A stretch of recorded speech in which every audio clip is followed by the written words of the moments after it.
welcome to All Steelers Talk, your home for everything Pittsburgh Steelers, presented by allsteelers.com. What is up, Steelers Nation? We are live from Indianapolis. Donnie just dropped everything. We're sitting on the floor of our Airbnb while good old Donnie starts to get things moving here. Live from the NFL Combine. Donnie, y'all situated? We good to go here? That was the best way to start. I think that's probably a summary of day one of the NFL Combine right there. That was pretty close. The day one of the NFL Combine, rather boring. General managers and coaches talked. We saw a lot of stuff on who will and will not draft a quarterback. Kevin Colbert seems to be very high on them. And then we saw a bunch of other things revolving around Kevin Colbert and the Pittsburgh Steelers. Donnie, just in general, what is your biggest takeaway from day one here, listening to Colbert talk and so on and so forth?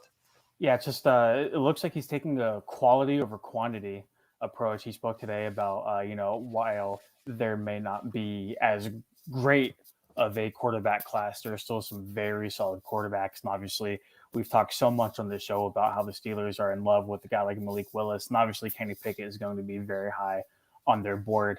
There's rumored interest in guys like Matt Corral and almost every other quarterback underneath the sun, whether it be the draft or free agency. But, Kevin Colbert, first day of the Combine, we got to listen to him talk today and touched on a couple different things, but just specifically on, looking forward to drafting a quarterback or at least a prospect of it. He certainly did not deny any of that. So while Mason Rudolph is pretty much the only guy I look to be as a starter for right now, look out because, by the end of the draft, whether it be the first round or even the end of day two, there might be another guy looking to take that job from him. Yeah, I definitely got the hint. Colbert said it himself that there are starting quarterbacks in this draft, even if there aren't as many as in recent drafts. I didn't take that as they're super deep in this class. I kind of looked at it and said, okay, well, he probably means Malik Willis. He probably means Kenny Pickett, likely means Sam Howell, and, maybe Desmond Ridder. But everything past that, I think he looks at it and goes, all right, well, they're there, but the quality starts low, probably drops pretty significantly. Start out right off the bat. Compared to Mitchell Trubisky, who you have heard from personally, has come here. You have a deep hatred for Mitchell Trubisky, and I think, honestly, it has started to crowd how you view the Mitchell Trubisky train here. I think it has a little bit become more of just your I don't want to call anybody out, but I think it's just the Donnie Droon train that you're going to stay on here. What's your thoughts on Mitchell Trubisky? So I get it. I get the appeal. The traits are still kind of there. He's still a relatively young guy. The year in Buffalo benefited him a lot. I listened to both Sean McDermott and the Bills GM talk today about Mitch Trubisky, and they had nothing but great things to say about him. I think it was Brandon Beane is his name, the Bills general manager, said that he fully expects Mitchell Trubisky to be a starter in the National Football League in 2022. I just don't think it should necessarily be with the Pittsburgh Steelers, and I feel like we've already seen the best of Trubisky. I wasn't super high on him coming out. Granted, I do think he went to a not great place in Chicago with a lot of lofty expectations for probably, that were unrealistic for him. Hoping a year with the tremendous quarterback room in Buffalo can do him some justice. He should be relatively cheap, which is something the Steelers will probably prioritize if they do take the free agent route. But all in all, man, I just think if you're going to go get a quarterback, you might as well move up and go get a really, really good one as opposed to settling. If you're going to settle, you already have Mason Rudolph on the roster. So that's kind of where I was going with this. Are you settling if you have Mason Rudolph, Mitchell Trubisky at a reasonable deal? I heard 3 years, $66 million, $20 to $25 million guaranteed. That is ridiculous. Ridiculous. We're not even going to address it because you cannot pay Mitchell Trubisky $22,000 a year or $22 million a year, and say, come be a starting quarterback. Like, not happening. If it was in that $10 to $15 million a year range, I'd feel pretty good about it. I wouldn't feel bad. He's an option as a backup. If it doesn't pan out, he's a contract that you could likely trade away. Somebody out there is going to be looking for him in the next 3 years. That being said, is it? Well, go ahead. Do you not feel the same way? He's young enough that he's going to have trade. If Teddy Bridgewater still has value in the NFL, Mitchell Trubisky will have value in 3 years. Teddy Bridgewater displayed promise whenever he Mitchell Trubisky has displayed promise. He has enough. He has more physical traits than Teddy Bridgewater. Good. See, but that's just his time in. If you looked at Teddy Bridgewater's time solely in Carolina, you would say Teddy Bridgewater never displayed anything good. I agree. He did display anything good. Okay, but Teddy Bridgewater came out of Minnesota after an injury, so he didn't get to display anything. We just knew he got injured, and then he went to Carolina, and he was pretty good. Then he got injured. Then he went to Carolina, showed nothing good. So we went from good Teddy Bridgewater to injured Teddy Bridgewater to bad Teddy Bridgewater, which is a ginormous question mark. If you're an NFL GM, you're going to say that guy's clearly still got potential, even though he played terribly after an injury that might have made him terrible forever. Still has value. You know what I'm saying? Mitchell Trubisky played bad, has had remarks from his team currently, and has enough physical attributes that, I mean, he's got to still, like, you know, he matches those boxes. Somebody's going to take him. If Jimmy Garoppolo has value, Mitchell Trubisky's going to have value. Jimmy Garoppolo is a Super Bowl winning quarterback, though. He's never won a Super Bowl. He won 2 Super Bowls with the Patriots. Oh my gosh. Bro, you are not going to sit here and tell me that Mitchell Trubisky's experience in Buffalo is more valuable than Jimmy Garoppolo's experience in New England and as a starter in San Francisco. No. I'm not going to say that. That's not what I'm saying. What I'm saying is that Mitchell Trubisky still carries enough value that another team will take on his contract within the next 3 years. How old is Mitchell Trubisky? 27 years old? So he'll be 30. It's got to be like less than that, yeah. So you're only pushing 30 years old. I just think that the trade value. I'm not saying starting quarterback value. I'm just saying trade value for a team like the Pittsburgh Steelers. For trade value, though. Why not? The Pittsburgh Steelers never thought they'd be here looking for Mitchell Trubisky now, and the trade value for Mitchell Trubisky now. Look, I think it should be cut and dry, especially whenever you only have $29 million. And you said 10 to 15 million is probably like a good cap number for Mitch Trubisky, right? If you're going to allot 1/3 or even close to 1/2 of your salary cap space to Mitchell Trubisky when there's other needs on the market that you need to kind of fill before you even look at the quarterback position, that's just terrible team building. That is just a terrible move by the front office.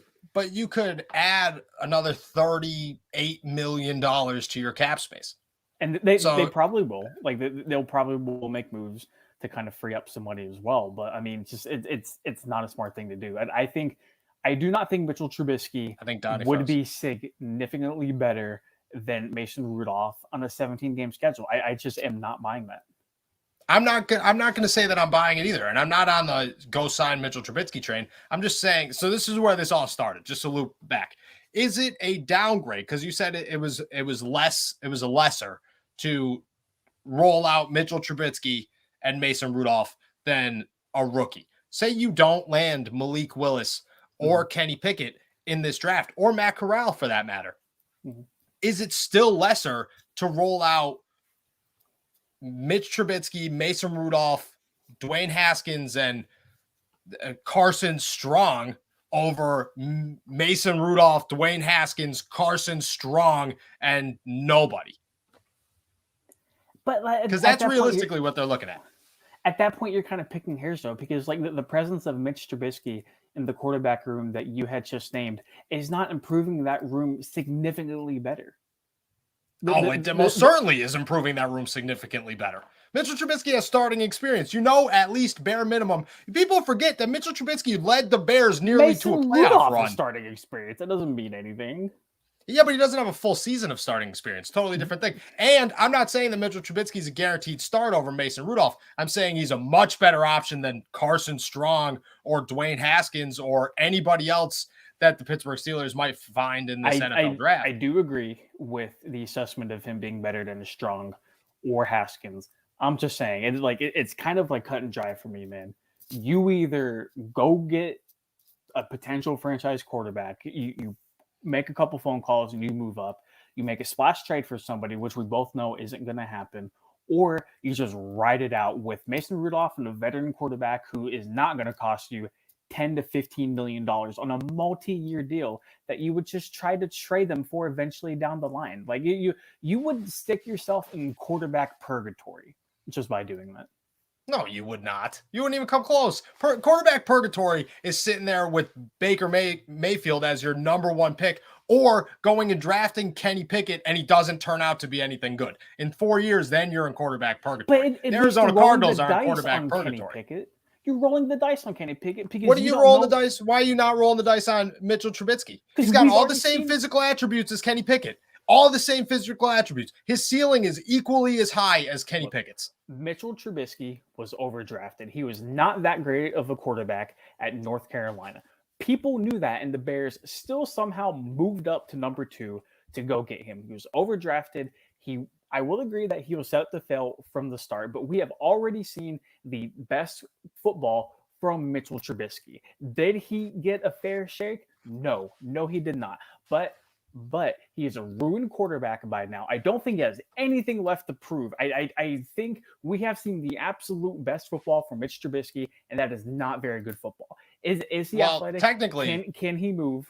Can he move? Is he young? Is he athletic? Sure, whatever. There's hundreds of guys in the NFL that you can go find that kind of fit that mold.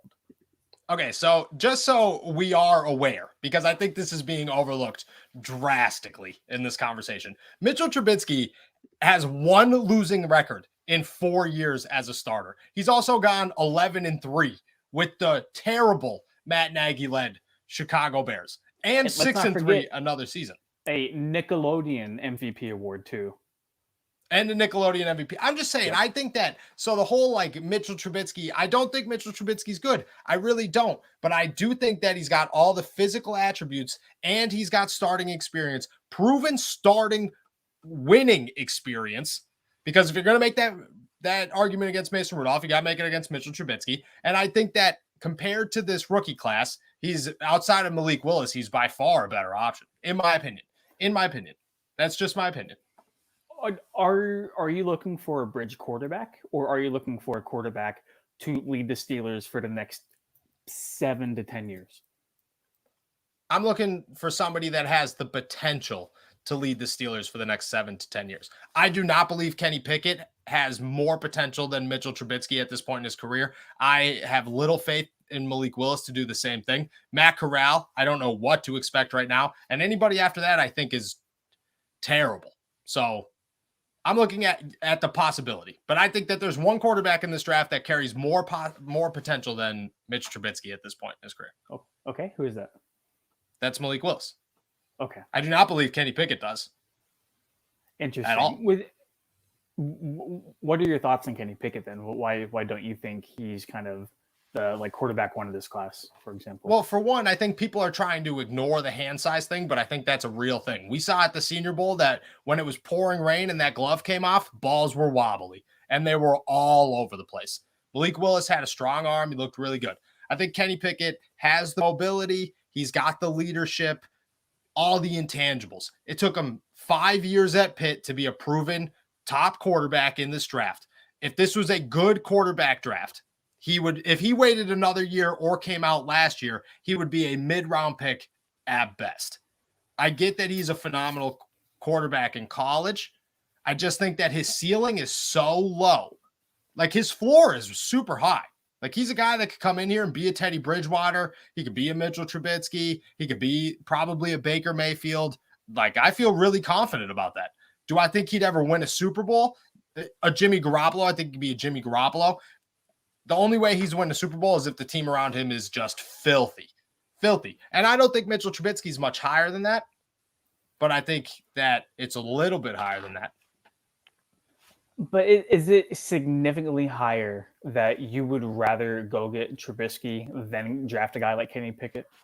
No, I'd much rather draft a guy like Kenny Pickett. But just back to my original point, when I made this, I don't believe Pickett or Malik Willis will be there. So I think it's afterwards. Where, like you said, if it's Mason Rudolph, let it be Mason Rudolph. And I think if it's Mason Rudolph, get Mitchell Trubisky. Look, I am all for bringing veteran competition in to push Mason Rudolph because he absolutely needs it.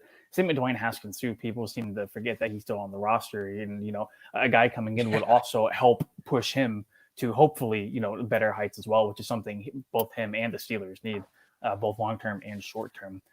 I don't think there's a quarterback on the veteran free agency market right now that can substantially either one guide the Steelers through the next couple bridge years. If you don't like a quarterback in this year's draft class, or I don't think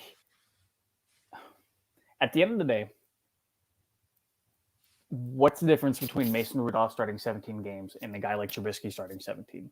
A guy like Jameis Winston starting 17 games, a guy like Teddy Bridgewater starting 17 games. Like realistically, like how many wins away are we talking from each? 2? I think so Teddy Bridgewater might be 2. But I think Mitchell Trubisky might not be higher than 2. But I think the potential for Mitchell Trubisky, the possibility of Mitchell Trubisky to be 7 games higher is real. Jameis Winston, I think, is automatically 5 to 7. Automatically. Like, I just truly do. I truly do. I think Jameis Winston had a couple of bad years, came into the league, didn't develop well, makes a lot of dumb plays. So does he does. So does Mitchell Trubisky. So does Mason Rudolph. So does Dwayne Haskins. So do a lot of people out there. I still think that that's something that can be fixed. And I think that Jameis has a ton of potential to be a starter in this NFL down the road. I mean, Jimmy Garoppolo didn't get a shot as a starter until he's 28 years old, 27 years old. Jameis might have just needed some time. I just think the physical attributes for Jameis are just are just bonkers. I'm so glad we not finally, because like we've always disagreed about this. I feel like every episode we just nod and like kiss each other on the cheek whenever we say something, and like this episode is like the polar opposite of that. That's just because like your thoughts on my thoughts on Mitchell Trubisky aligned with yours at the beginning, and as I've gone through this progression, I've become more and more like, I really think that the Steelers' best option is to go spend a little bit of money on a quarterback in free agency. And it should not be Marcus Mariota. I'm not saying it's more realistic. Sorry, it's not more realistic, because it is. I think it's very, very realistic. Should they not value a guy like Willis or Pickett, who, like you said earlier, probably won't even be there for them unless they trade up. I'm just saying I don't like Trubisky as a quarterback, and I don't think that would benefit the Steelers in any way possible. Neither would Jameis Winston. Neither would Teddy Bridgewater. Ultimately, probably not Marcus Mariota either, although I will put my stamp on I would rather have Mariota over Mitchell Trubisky. No, never. I think that people, like, I don't get the hype for Mariota. You've said it. A lot of other people have said it. Like, let me ask, you just asked me, like, why have we all given up on Mitchell Trubisky and Jameis Winston, but we have not given up on Marcus Mariota? I think if you're just trying to compare all of those guys, Mariota's probably the most versatile guy, and he seems like the safest guy out of all three, all three of those guys, not including Teddy Bridgewater, because Teddy Bridgewater, number one, doesn't like to push the ball down the field because he can't push the ball down the field because he can't throw a football further than 30 yards. Marcus Mariota? Relatively Bridgewater. Mariota hasn't really slang the ball a whole lot, even going back to his days with the Titans. Going back to the Jameis comment, though, Jameis pushes the ball down the field and middle of the field. Trubisky doesn't. Jameis pushes the ball down the field for 30 interceptions in one season. 30. He was such a bad quarterback that the Saints paid Taysom Hill, a fullback/tight end, money to start over him. I don't think that's why they paid him that. I don't think that's why they paid him. All right, so let me ask this. A safe option. Just so everybody's aware, you value it. It all comes down to what? What would you say? What would you say the best qual? Like what is safe to you? Safe. Is it a winning record? Is it a touchdown to interception ratio? What is safe to you? Safe in terms of veteran quarterbacks? Yeah. You called Marcus Mariota the safest bet. What about him makes him the safest bet? I said he's safer than guys like Winston than and Mitchell Trubisky. Because they're turnover machines. Okay. So just to throw it out there, Marcus Mariota has had 2 seasons, 2 seasons where his touchdown to interception ratio hasn't been just super drastically close or more. Because in 2017, he threw 15 interceptions to 13 touchdowns. And then in 2018, he threw 8 interceptions to 11 touchdowns. And then in 2019, he got benched after going 2-4 to start the season. He's had 2 winning records. Meanwhile, like Mitchell Trubisky has... What we're not going to do is use quarterback wins as stat on this podcast. No, it's track by no, we're not doing this right now. But I won't use the wins. I'll use the like if it's doesn't want to throw interceptions. I mean, Mitchell Trubisky has nowhere near those numbers. Nowhere near those numbers. His first season, when he went 4-8, he threw 7 touchdowns and 7 interceptions. Then it was 24-12, 17-10, 16-8. If you want an absolute safe quarterback option, you trade for Tyrod Taylor. Tyrod Taylor Taylor's the best option out there. Tyrod Taylor takes better care of the football than anybody I've ever seen in my entire life. He will not win you a game. He will not lose you a game. That man will simply do what he needs to do. Nothing more, nothing less. If you want safety, if you want the Steelers defense and the running game to carry you to 9 to 10 wins per season, you go out and you get Tyrod Taylor. Anything else above or before that is a risk in some form or fashion. And everything below Tyrod Taylor is guys we've already talked about. Bridgewater, Mariota, Trubisky, Winston, whoever it might be. Those guys are all risk. I would like to avoid every single one of those guys. Every single one of them. I think we'll know more about this in in 2 weeks, free agency starts. So we'll have to have a huge conversation on that. But yeah. My gear has completely shifted at this point. I am full on sign a bridge quarterback with potential, full blown sign a bridge quarterback with potential. And I don't like Marcus Mariota. I didn't really like Marcus Mariota when he was drafted, if we're being honest. I didn't really like Jameis Winston either, though. Do you think that if they do sign a veteran quarterback with potential, like you said, that completely takes them out of the picture for drafting a guy early? I wouldn't say early, but out of the first round, yeah. If they came back in the second round and drafted like a Desmond Ridder, I think that would be like a Carson Wentz, Jalen Hurts type situation. But again, if they went to like the third round and waited for Howell or somebody, I wouldn't be surprised on that either. But I do think it takes them completely out of the running first round. If we're being honest, I think they're already gone from the first round.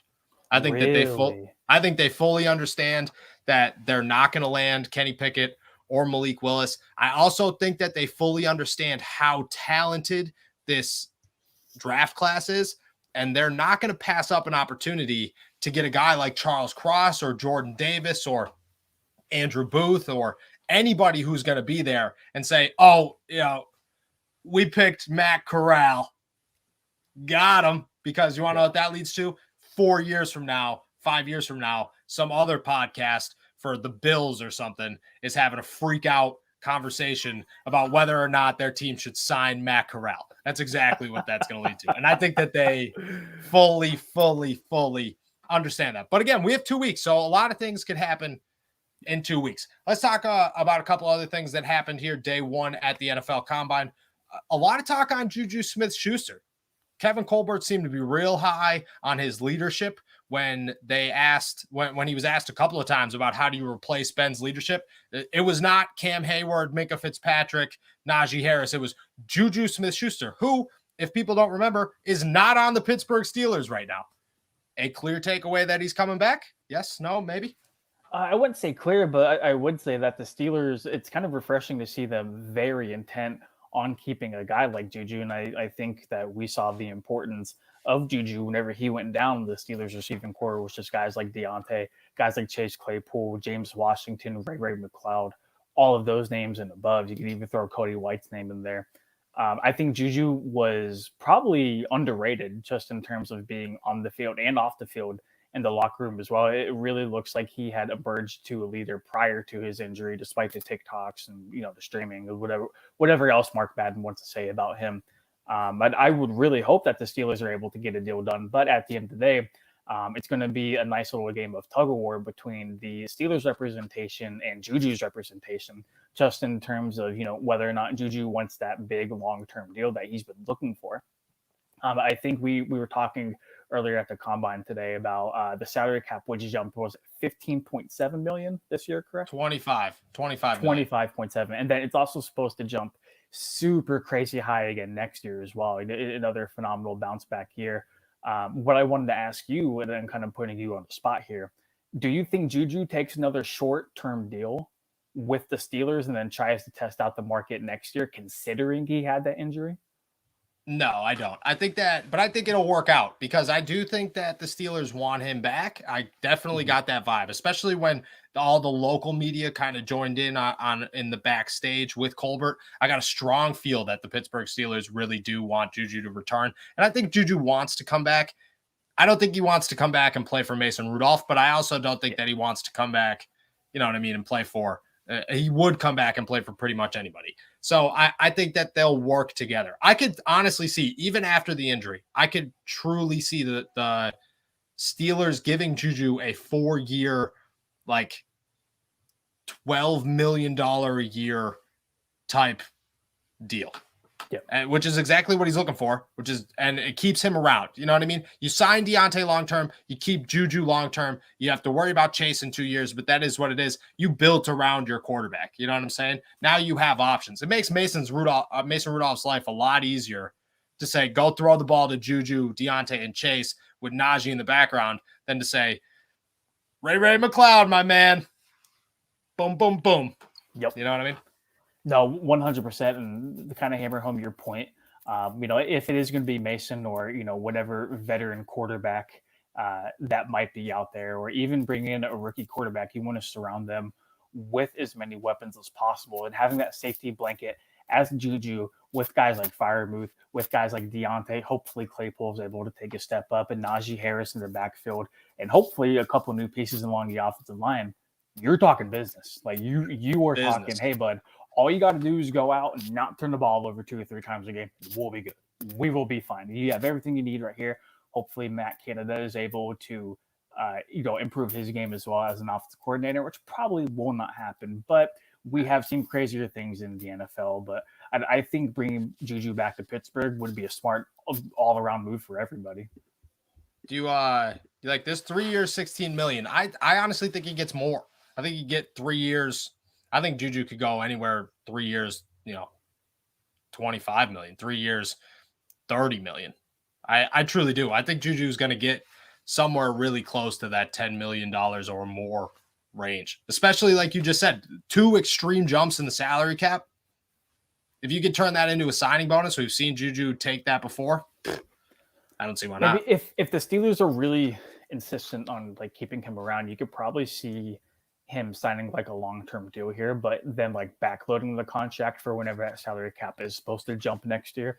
So say Juju's cap hit for next year in 2022 is only something like $7 or like $8 million. They can work it to where in 2023 he's making like 15. It's just kind of like offset and balance everything as well. The salary cap is a myth, and the Steelers have always been very good at kind of finagling their way around it. So it wouldn't surprise me to see a deal done like that. Yeah, no doubt. One quick note, with the salary cap being a myth, this kind of struck a nerve for me. It definitely sounds like not a nerve, but it reminded me of something. Okay. It definitely sounds like Kevin Colbert and the Steelers plan to keep guys like Joe Schobert and Zach Banner around for at least the time being, because there's 0 point in getting rid of them. Why would you get rid of Joe Schobert if you don't know what you're going to replace him with when you don't need to replace him? Let's go back real quick. Adam's got a good question. I 100% agree. I think that the Steelers could honestly draft a wide receiver as early as the 2nd round, even with Juju coming back. I think that is certainly a possibility. With Juju coming back, second round would be kind of surprising for me, considering the class is very deep. Now you're talking like round 3, I wouldn't be super surprised at all. I mean, but the Steelers really love finding those value picks. So I mean, like it would not surprise me at all. Like beginning of day 3, those couple rounds. Although they don't have picks in the 4th or 5th round, do they? No, but they'll probably get it's 99% certain that they will get a comp pick for Bud Dupree, which will be a 4th round pick. Gotcha. I could see that though. I could see a 4th round pick, a 3rd round guy coming in like somebody in the middle, John Dotson if he slides. Sky Moore out of Kentucky would be huge. There's a couple of guys down there. I mean, nobody knows. Christian Watson was a huge name, seems to have died down a little bit. We don't know how late he'll go here. Wide receivers are also a thing where like 7 of them fly off the board in the 1st round, and then everybody seems to slow down on them. All right, so Joe Schobert. Don't think they're going to cut Joe Schobert anytime soon. Same with Zach Banner and Kevin Dotson, which is exactly where I wanted to go with this last point I want to talk about. Kevin Colbert didn't really sound super thrilled about the roles of Kevin Dotson or the progress of Zach Banner there today at the NFL Combine. What'd you take away from his words? It's glad to see somebody else feels that way too. And, he shouldn't feel pleased by their body of work that they put together last season. I mean, Zach Banner was kind of a guy on the sidelines for majority of the year when he should have been the Steelers' starting right tackle. And, whether that was due to his rehab, whether that was just due to, them preferring Chooks at right tackle or Dan Moore just playing so well at left tackle, they didn't want to mess anything around whenever it came to the guys on the outside. That's a whole different argument we can get into. When it comes to Kevin Dotson, though, I mean, heading into last year, he was supposed to be the guy. He was the guy you were going to build around, at least on the interior of the offensive line. So whenever they went and got Kendrick Green, who was also supposed to be another nasty run blocker, you're like, sick. We got Najee, we got Kendrick Green, we got Kevin Dotson. We are going to run the football for 200 yards per game, and nobody's going to be able to stop them. Turns out Kendrick Green didn't exactly pan out like he has, although it is just his rookie year. And Kevin Dotson just did a complete 180 from the animal that we saw during his rookie season. He's entering a pivotal 3rd year now, I believe. 3rd year, right? Yep. Entering a pivotal 3rd year in his career. That's really where you see guys kind of either, make the jump or you fall down to the depths to where, they probably shouldn't have even been drafted. So there's still potential for Dotson for me just because we've seen it. And, it's still pretty young in his career. But Zach Banner, kind of a journeyman in the NFL. He's bounced around the league a little bit. He's a little bit older as well, especially considering the injury history he has behind him. I'm just not so sure the glimmer of hope around him is going to come to fruition in Pittsburgh. And that's really unfortunate because he's a great guy and he does a lot for the community. Yeah, he does. But I think I agree with you. It sounded as if the Steelers are looking for replacements unless they step up, at least guys to compete with them. I would say that the tackle position's already filled outside of Banner with the hope that maybe he turns that around. But I think Kevin Dotson's a guy, just like you said, make or break year, needs to turn it around. Like if he does not take this step forward, it could be a J.C. Hassenauer starting at center, Kendrick Green, and a rookie at guard type season for the Steelers real quick. Like if John LeGlue passes up Kevin Dotson at any point, it's over. Do you think going out and getting like a veteran center, like this is just like a hope and a dream, but Ryan Jensen from the Buccaneers, like do you think if they went out and got him, that would help Kevin Dotson improve at all? Yeah, I think if you get a center, I don't think Kevin Dotson's issues were necessarily progress related as much as it was injury related. He came through, there were reports early that he was overweight. He kind of shut all those down, said no, they weren't true. Well, he missed a ton of time in OTAs. He missed a ton of time in training camp because of an ankle injury. Then he starts the season and he spends half of the season on IR because of another ankle injury. So if he has bad ankles and they're not going to heal, it is definitely time to move on from this season. That being said, I think if he's healthy for 17 games, he could be an absolute bulldozer on that offensive line, no matter who's next to him. I also think that it's starting to become more of a realistic possibility that Kendrick Green is the starting center for the Steelers moving forward. I have heard that from multiple sources here that that just seems to be what it sounds like. And I wouldn't be I wouldn't be surprised if that's what happens, but I think it's all on Kevin Dotson. I don't think it's on who's next to him. Yeah, and like touching on Green really quick, because I know we got to wrap this up.